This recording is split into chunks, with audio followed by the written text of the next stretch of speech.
This is Radar for On the Radar Tape Blog, coming to another edition of Movie Reviews and Observations number 37. I saw the anime movie Ride Your Wave. It was kind of morbid. A girl goes off to school and studies oceanography, meets a firefighter, they fall in love, he dies, and he only comes back when she sings a song, and he comes back in water, so it's morbid because she's hanging out with water, and people think she's going crazy. The guy's sister's involved, then there's another firefighter, and it's like, okay, it's a romantic movie, blah, blah, blah, blah, blah, but it's kind of morbid, and it just goes on and on with her trying to hold on for him to still be there, so it's definitely not one of the best anime movies I watched, and it wasn't that great. Then the Burnt Orange Heartseed, where you go, cool, it's an art heist movie, and Donald Sutherland is the artist in the movie, and it's a British movie, and there's British people, and you're like, okay, how's the girl? Is she the girlfriend he met once, or they've been dating for a while? There's an eccentric art dealer owner that wants to hire him to steal a painting from Sutherland, and it's Mick Jagger, and you're like, what's Mick Jagger, the singer of the Rolling Stones? Yeah, Mick Jagger, the singer of the Rolling Stone, plays like eccentric like art owner, a guy who wants to own all the different arts, and he tells him to go steal the painting. So that's like the movie. It's like an art heist of that, but it wasn't that great. And for an hour and 37 minutes, it's like, okay, cool. I just watched a movie with Mick Jagger. So if you're a fan of Rolling Stones and Mick Jagger, you should watch it.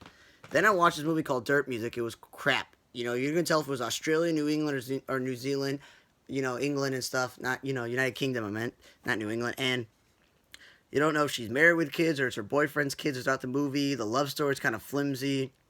They like on an island or something. It's an hour and 47 minutes. It was just a horrible romantic movie.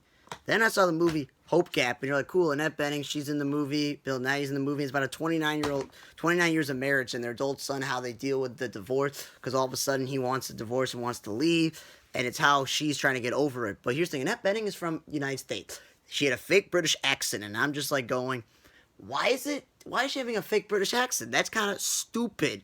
So that was stupid. And then the fact is, a type of like get your groove back type of thing when you get divorced and you find yourself. It wasn't until like the last scene of the movie, like the last 5 minutes, where she's finally getting over it and she's, moving on. And I'm just like, so you had me sit through an hour and 40 minutes almost for her at the end to finally give over, and it's only hold Hope Gap because some sort of water, part of nature they would go to when the boy was a kid.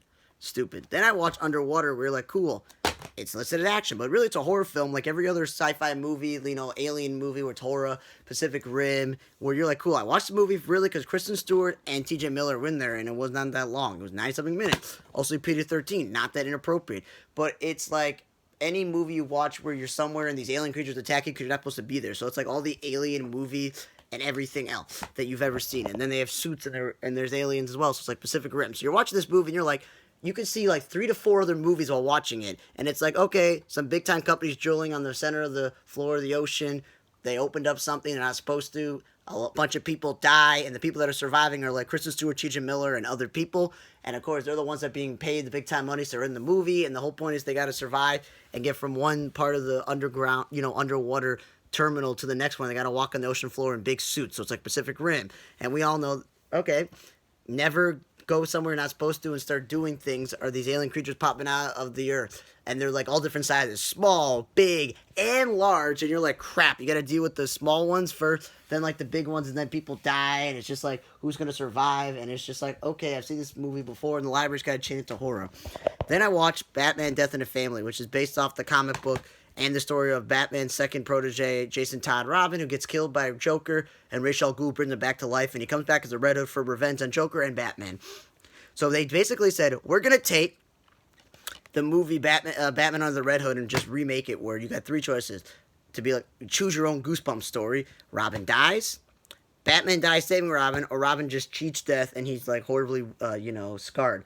And there's all these options. So basically what I did was, for each option, I linked to all the way till I got to the next option and the next option, and then, okay, this is the last choice I have to make. Let me re-back go, they let you do it, and then you choose the last option, but a different one. Then I went back and back, and there's all different endings where, Batman's brought to life, Batman has a son, all these other things where you die and everybody dies, yada, yada, yada. Oh, you kill Joker, you don't kill Joker, all these different things. And one thing I don't like is they completely skipped over the third Robin, Tim Drake, who would be after Jason Todd, but way before Batman's son Damian. And his third, and the other thing is when he used the third Robin, he eventually moves on like Nightwing did and Jason Todd because he dead moved on and he becomes Red Robin. In this one, they have it where he becomes Red Robin. And I'm just like, you're just completely skipping over something.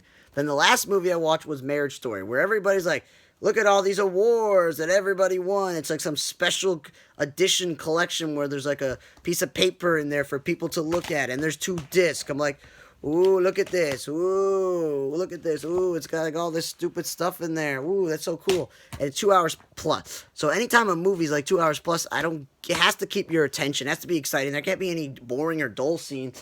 And there were so many boring, dull scenes, and it's just like, okay. So you're watching this movie, and you're like, okay, I get it. Scarlett Johansson, Adam Driver, who I'm fans of both outside of the Star Wars and the Marvel franchise and plenty of movies before. And you're enjoying it, blah, blah, blah, blah, blah. And it's about how their marriage crumbles over the year, has crumbled after being together for years, being actors and director. And your actors in there you've seen before, Wallace Shawn. And you're like, okay, cool, he's in there. And then you have the mother who people have seen before. And the Ray Liotta plays one of the lawyers, which is really cool. And they have, what's her name? Lauren Dern plays a lawyer in the movie. And then each of their assistants are character actors that I've seen before. One most recently on, Brooklyn Nine-Nine.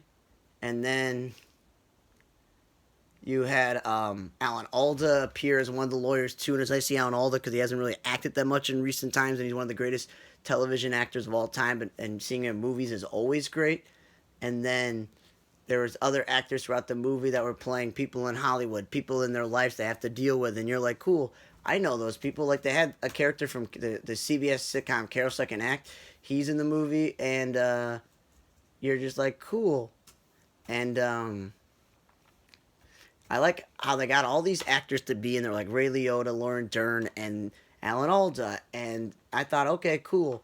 That is nice that they got all these guys in there, and then there are other actors that we've seen before. And you're like, cool. Well, Sean's in there. We've seen him. He's from Toy Story. Lucas Neff is in there. And the mother and the sister you've seen before. And other people that have been, the assistants of each of the lawyers, seen before. So, yeah, it wasn't a bad movie. I just wouldn't think it would win all these awards. And it's the best movie people have ever seen. Like, Adam Driver and Scarlett Johansson did a great job. And anytime Alan Alda's in a movie, it's great. Thank you for listening to another edition of Movie Reviews and Observations number 37. Marriage Story is good, but too long. Not really interested in choosing your own sort of Goosebumps and just taking the old movie, make a new one underwater. Cliche, horror film. Hope Gap, Annette Bening's not British. Took forever to get to the point. Dirt Music was horrible. Boy and Hersey was not that great. And Ride Your Wave. So I had to pick the best movie I watched this week. It would have been Marriage Story. Thanks for listening for On the Radar Table Block. I'm Radar. See you guys next time.